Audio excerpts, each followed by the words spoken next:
Bismillahirrahmanirrahim. Assalamualaikum warahmatullahi wabarakatuh. Pada pertemuan hari ini itu saya akan menjelaskan materi mengenai manajemen portofolio. Kalau misalkan kita sebelumnya sudah pernah membahas mengenai portofolio, jadi kalau portofolio itu adalah kombinasi dari berbagai macam surat berharga atau kombinasi dari berbagai macam investasi yang memang tujuannya untuk menghindari atau transfer resiko. Ya. Jadi penopang manajemen portofolio itu ada teori portofolio sama ada teori pasar modal. Nah, teori portofolio itu apa?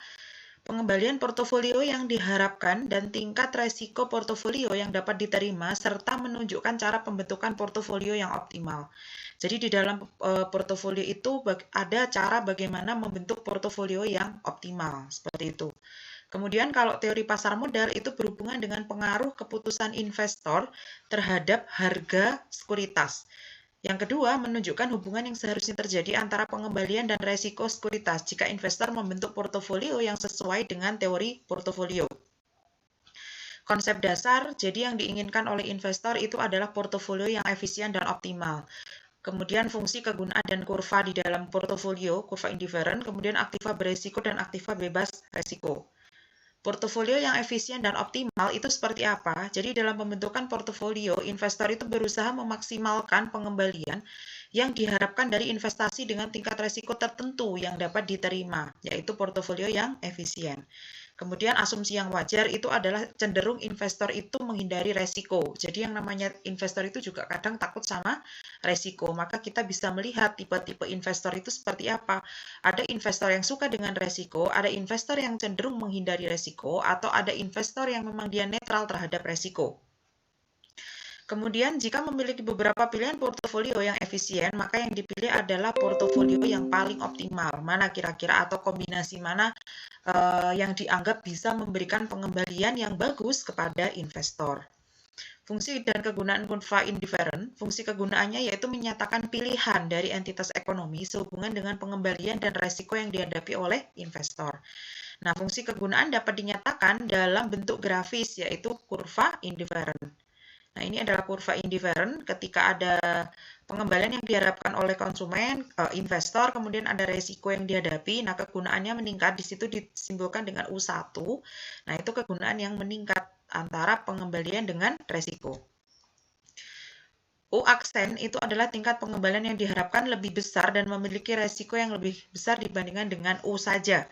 Nah, kurva indifferent semakin jauh dari sumbu horizontal mewakili tingkat pengembalian yang lebih tinggi pada setiap resiko. Aktiva beresiko dan aktiva bebas resiko. Aktiva beresiko itu merupakan aktiva di mana pengembalian yang akan diterima di masa yang akan datang itu uncertainty atau tidak pasti. Kalau aktiva bebas beresiko itu merupakan aktiva yang pengembalian masa depannya dapat diketahui dengan pasti. Umum merupakan kewajiban jangka pendek pemerintah. Nah, mengukur pengembalian diharapkan dari suatu portofolio. Mengukur pengembalian portofolio periode tunggal ataupun pengembalian diharapkan dari portofolio aktiva beresiko.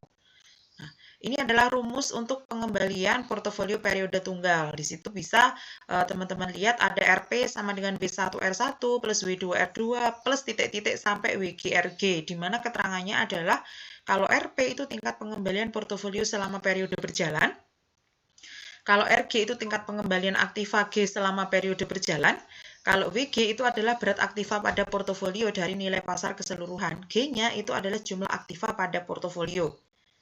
Nah, ini ada beberapa contoh kasus, nanti teman-teman bisa lihat jawabannya. Kemudian ini pengembalian portofolio diharapkan dari portofolio aktiva beresiko. Ini lanjutannya, ini juga ada contoh kasusnya. Mengukur resiko portofolio, resiko merupakan suatu kerugian yang dihadapi karena memang sifatnya tidak pasti. Jadi setiap keputusan yang kita ambil, apalagi kaitannya dengan investasi, ketika kita bicara tentang high risk, pasti ada high return. Ya, jadi imbal balik. Menurut Profesor Harry Markowitz, resiko itu adalah suatu varian pengembalian diharapkan oleh aktiva. Nah, varian itu sebagai alat ukur resiko. Jadi varian merupakan variabel acak adalah ukuran penyimpangan dari penghasilan yang mungkin di sekitar nilai yang diharapkan. Ini adalah rumus untuk varian terkait distribusi probabilitas. Kemudian menurut Harry Markowitz lagi, kekencangan atau varian ini sama dengan ketidakpastian atau resiko suatu investasi.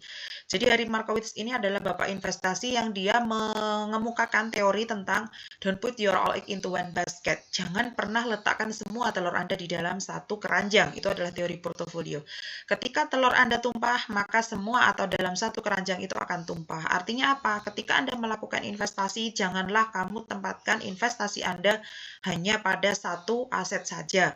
Ketika asetmu itu hancur, maka semua akan habis. Itu adalah teori investasi menurut Harry Markowitz. Ya. Ini adalah deviasi standar. Kemudian ada beberapa kritikan terhadap varian sebagai alat ukur. Nah ini pandangan dari Harry Markowitz. Kemudian ini adalah formulanya untuk mengukur resiko portofolio dari dua aktiva, ada kovarian.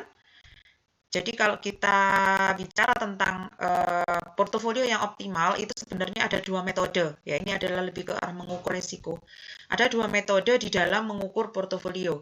Yang pertama itu adalah menggunakan metode single index model atau indeks tunggal.